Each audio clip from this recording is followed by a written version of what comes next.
शामिल स्टूडेंट्स कल क्लास में एक बच्चे ने एक सवाल किया, उसका जवाब मैंने क्लास में तो दे दिया, लेकिन मुझे लगा कि आपसे शेयर करना ज़रूरी है। और वो ये था कि जब हम ऐसे लिखते हैं तो क्या जितने भी हमने पैरे लिखने हैं उनकी लंबाई एक ही जैसी होगी। बच्चे का ख्याल ये था, बल्कि बहुत सारे बच्चों का ख्याल था कि शायद ये लंबाई एक जैसी होती है। ऐसा नहीं है। जिस तरह देखिए ना, हमारे हाथ की 5 उंगलियां हैं, ये छोटी बड़ी हैं। जिस तरह तमाम इंसानों की हाइट एक दूसरे के बराबर नहीं होती। जिस तरह आप किसी मौजू पे गुफ्तगू करते हैं, आपकी गुफ्तगू उस मौजू के अंदर जितने एंगल होते हैं सारों पे एक जैसी नहीं होती। किसी जगह पे आप डिटेल में जाते हैं, किसी जगह पे आप सरसरी अंदाज इख्तियार करते हैं।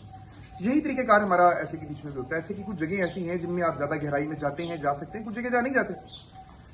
और फिर मैं मिसाल देता हूँ, मसलन इंट्रोडक्टरी पैराग्राफ जो है, इसकी जो साइज है ये 150 से लेकर 200 लफ्जों तक एक एवरेज पैरा समझा जाता है। 150 से 200 कंक्लूडिंग पैराग्राफ भी ऐसे ही है। उसके बाद में डेफिनेशन और टाइप्स के पैरे जो हैं, ये एक पैरा लिखेंगे तो 100 से 150 लफ्जों का होगा।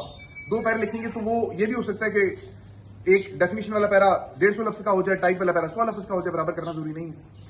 मेन आर्गूमेंट वाले पैरे 100 से लेकर 200 तक चले जाते हैं। ये भी हो सकता है कि मेन आर्गूमेंट के 10 पैरे लिखने हैं तो उनमें से एक पैरा 200 लफ्जों का हो, एक पैरा 150 लफ्जों का हो, आगे अगला पैरा 125 लफ्जों का हो, अगला 170 लफ्जों का हो, अगला फिर 100 का हो। बिल्कुल ऐसा हो सकता है।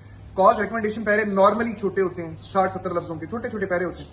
ये भी हो सकता है कि कोई पैरा 70 लफ्जों का हो जाए, कोई 100 पे चला जाए, कोई 60 के ऊपर चला जाए, कोई 50 के ऊपर चला जाए, मुमकिन है।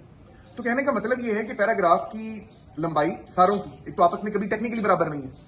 जैसे मेन आर्गुमेंट वाले पैरे की लंबाई और है, कॉज रिकमेंडेशन और है, इंट्रो कंक्लूडिंग और है, आपस में वैसे बराबर नहीं है। और उसके बाद में एक मखसूस पोर्शन में भी, जैसे कॉज रिकमेंडेशन एक ही तरह के पैरे 60 से 80 लफ्ज वाले, इनकी आपस में भी छोटी बड़ी हो सकती है। तो पैराग्राफ की लंबाई डिपेंड करती है कि आपके पास कहने के लिए बातें कितनी है उसके अंदर ना। बिल्कुल छोटा ना हो, इतना ना हो कि आपको लगे कि आपने एक बैनर लगाया हुआ है, ये कैप्शन टांगी हुई है। Para must look like a paragraph and that's it. और कोई पैरा ऐसा भी ना हो कि 3 सफों पे एक ही पैरा जा रहा है, वो एक एबनॉर्मल एक चीज हो जाती है।